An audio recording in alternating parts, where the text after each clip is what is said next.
Assalamualaikum warahmatullahi wabarakatuh. Bismillahirrahmanirrahim. Ashhadu an la ilaha illallah wa ashhadu anna Muhammadar Rasulullah. Allahumma salli ala sayyidina Muhammad wa ala ali sayyidina Muhammad. Rabbi shrah li sadri wa yassir li amri wahlul 'uqdatam min lisani yafqahu qawli. Amin. Bismillahirrahmanirrahim. Salam hormatku, salam takzimku buat para sahabat-sahabatku tercinta, baik yang ada di dalam maupun yang ada di luar negeri. Semoga kita semua selalu ditunjuki oleh Allah kepada jalan yang lurus. Amin, amin, amin ya rabbal alamin. Alhamdulillahi rabbil alamin. Kita jumpa lagi. Saat ini kita akan mengkaji babakan tentang iman. Sudah kita ketahui bersama, pada umumnya sebelum ada orang yang mau masuk Islam, pasti yang diperintahkan kepada yang baru memeluk agama Islam, yakni melaksanakan rukun Islamnya dulu, yakni membaca 2 kalimat syahadat.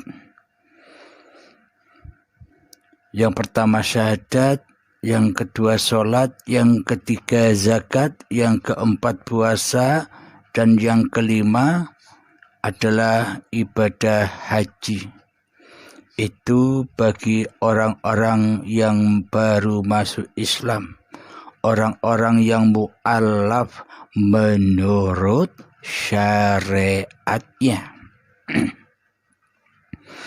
Sedangkan kita sendiri selama ini sudah melaksanakan rukun Islamnya secara syariatnya. Kita Islamnya Islam turunan, karena kedua orang tua kita sudah beragama Islam, tinggal melaksanakan rukun Islam saja. Sedangkan rukun iman, setelah kita kerjakan rukun Islam, baru rukun iman. Jadi sebenarnya, hakikatnya, sebelum rukun Islam itu datang, maka rukun iman itu datang terlebih dahulu daripada syariat, yakni rukun Islam. Jadi hakikat itu lebih awal datangnya ketimbang syariat. Rukun iman itu lebih awal datangnya ketimbang rukun Islam.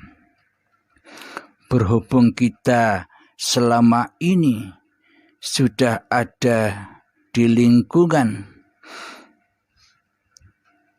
yang sudah memeluk agama Islam dan menjalankan syariat-syariat yang sudah berlaku, maka tiada salahnya kita memperdalam keimanan kita, meskipun syariat sudah kita laksanakan selama ini.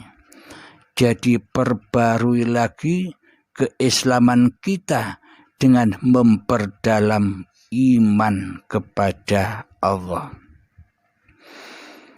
Sementara selama ini iman-iman yang kita praktekkan di hati kita masih jauh dari apa iman yang dituju.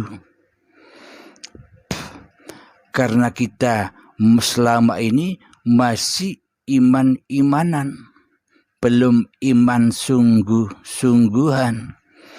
Jadi marilah kita kaji tentang babagan iman ini, yang mana sesuai dengan perjalanan baginda Nabi Muhammad sallallahu alaihi wasallam sebelum datangnya syariat, sebelum datangnya hukum-hukum Islam. Kanjeng Nabi Muhammad terlebih dahulu beriman kepada Allah. Setelah itu syariat datang, maka pasti syariatnya sudah bukan syariatnya Kanjeng Nabi Muhammad lagi. Akan tetapi syariat diperdatangkan kepada baginda Rasulullah Shallallahu Alaihi Wasallam sebagai syariatullah. Jadi praktek di dalam hati Kanjeng Nabi Muhammad Sallallahu Alaihi Wasallam sudah bukan syariatnya manusianya, karena sudah ada iman di dada Kanjeng Nabi Muhammad. Jadi syariatnya sudah syariatullah, karena semua syariat itu datangnya dari Allah, bukan dari Muhammadnya, bukan dari manusianya. Jadi syariat yang berlaku bagi Kanjeng Nabi Muhammad sudah menjadi syariatnya Tuhannya, karena imannya sudah pas. Contoh, ketika kita melaksanakan sholat, niat kita memang berbunyi lillahi ta'ala di ujung akhir kalimat niat. Pas sesuai dengan syariat yang dicontohkan oleh Kanjeng Nabi Muhammad, yakni lillahi ta'ala. Sholat apapun di akhir kalimat berbunyi lillahi ta'ala, bahwa sholat subuh ini Allah lah yang menggerakkan, Allah lah yang menguasai. Bahwa sholat duhur, asar, maghrib, isya, semuanya lillahi ta'ala. Allah lah yang menggerakkan, Allah lah yang memerankan. Itulah hati Kanjeng Nabi Muhammad Sallallahu Alaihi Wasallam yang tidak mengaku-ngaku di dalam hatinya bahwa dirinya lah yang sholat, bahwa dirinya lah yang bisa melaksanakan sholat 5 waktu di dalamnya. Bila Kanjeng Nabi Muhammad mengaku-ngakui bahwa sholat 5 waktu selama ini diakui di dalam hati Kanjeng Nabi Muhammad, berarti kalimat di dalam hati Kanjeng Nabi Muhammad, praktek hati Kanjeng Nabi Muhammad pasti bilang li nafsi, bahwa sholat subuh ini sholatku, aku yang sholat, aku yang bisa mengerjakan, aku yang bisa melaksanakan di dalam sholat-sholat yang aku kerjakan. Inilah contoh bahwa imannya belum beriman kepada Allah, akan tetapi imannya beriman kepada hawa nafsunya sendiri. Bertuhannya bukan kepada lillahi ta'ala, akan tetapi bertuhannya selama ini kita li nafsi, bertuhankan hawa nafsu kita sendiri daripada bertuhankan kepada Allah sebagai sang pencipta diri manusia kita. Jadi iman sudah dicontohkan oleh Kanjeng Nabi Muhammad di dalam setiap kita beramal pasti diawali dengan niat.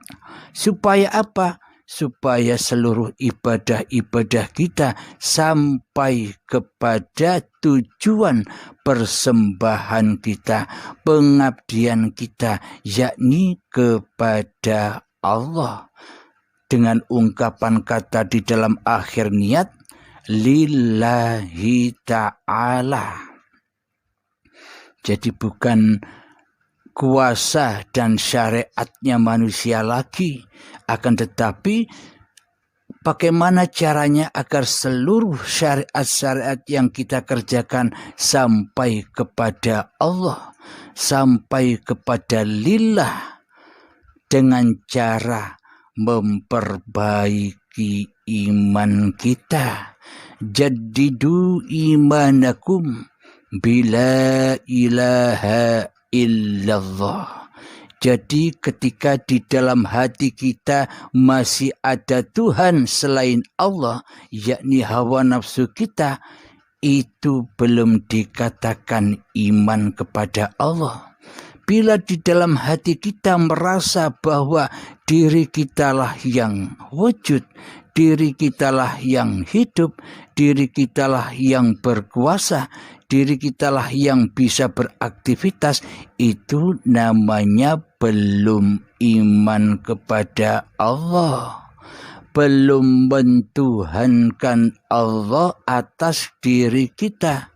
Akan tetapi selama ini kita masih mempersekutukan Allah dengan hawa nafsu kita sendiri di hati kita.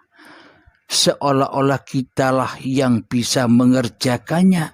Seolah-olah seluruh syariat-syariat yang berlaku atas diri kita itu milik diri kita sendiri, kuasa diri kita sendiri. Walhasil di dalam hati kita pasti prakteknya bukan lillahi ta'ala seperti yang dituntunkan oleh baginda Rasulullah Sallallahu Alaihi Wasallam, akan tetapi menyimpang jauh dari tuntunan yang dituntunkan oleh baginda Rasulullah Sallallahu Alaihi Wasallam.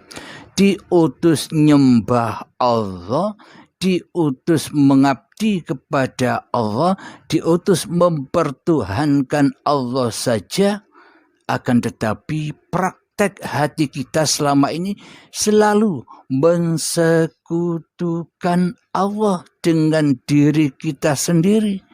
Kitalah merasa diri yang wujud, kitalah merasa diri yang hidup, kitalah merasa diri yang berkuasa atas segala apa yang kita lakukan. Berarti yang jadi Allah selama ini bukan Allah, tapi hawa nafsu kitalah yang selama ini seolah-olah jadi Allah. Jadi Tuhannya adalah iblis dan setan. Tuhannya adalah hawa nafsu kita sendiri di hati kita. Karena apa? Karena telah menyimpang jauh dari apa yang dituntunkan oleh Kanjeng Nabi Muhammad Sallallahu Alaihi Wasallam. Ini babakan hati, babakan iman, bukan babakan syariatnya. Jadi di sini kami mencoba mensinkronkan, menggabungkan bagaimana sih sebetulnya syariat-syariat itu diberlakukan, untuk apa sih syariat-syariat agama selama ini diberlakukan untuk kita semua, agar supaya kita bisa kembali, kita bisa rojiun, kita bisa menyembah dan mengabdi kepada Allah secara benar, sesuai yang dituntunkan oleh Allah dan Kanjeng Nabi Muhammad Sallallahu Alaihi Wasallam, agar hati kita Islam, agar hati kita selamat. Akan tetapi karena iman kita belum tumbuh, karena iman kita belum terrealisasi secara hakikatnya, Karena iman-iman yang selama ini kita akui hanyalah iman secara manusiawi, hanyalah iman secara ragawi, hanyalah iman secara syariat saja. Mung aku saja di dalamnya. Aku sudah beriman kepada Allah. Akan tetapi di dalam hatinya yang diimani bukan Allah, tapi hawa nafsunya sendiri yang duduk sebagai Tuhan yang mentuhani hidup dan badan ini. Jadi inilah iman-iman yang sudah kita praktekkan selama ini, yang mana iman kita masih jauh menyimpang dari apa yang diajarkan Allah dan Kanjeng Nabi Muhammad lewat Al-Quran dan hadisnya. Sangat jauh menyimpang, karena di dalam hati, iman itu di dalam hati, yang ada hanyalah Allah, bukan manusianya. Inilah iman yang menyimpang. Berarti selama ini kita belum masuk agamanya Allah. Kita masih berada di dalam agamanya iblis dan syaitan, yakni selalu menyesatkan hati kita kepada Allah, Sang Pencipta diri manusia kita selama ini. Alhamdulillahirabbil alamin. Kita akhiri dulu dan kita lanjutkan di episode yang akan datang. Rabbana atina fid dunya hasanah wa fil akhirati hasanah wa qina adzabannar. Rabbana atina fid dunya hasanah wa fil akhirati hasanah wa qina adzabannar. Rabbana atina fid dunya hasanah wa fil akhirati hasanah wa qina adzabannar. Wa sallallahu ala sayyidina Muhammad wa ala alihi wa sahbihi wa sallam, walhamdulillahi rabbil alamin. Akhirul kalam, assalamualaikum warahmatullahi wabarakatuh.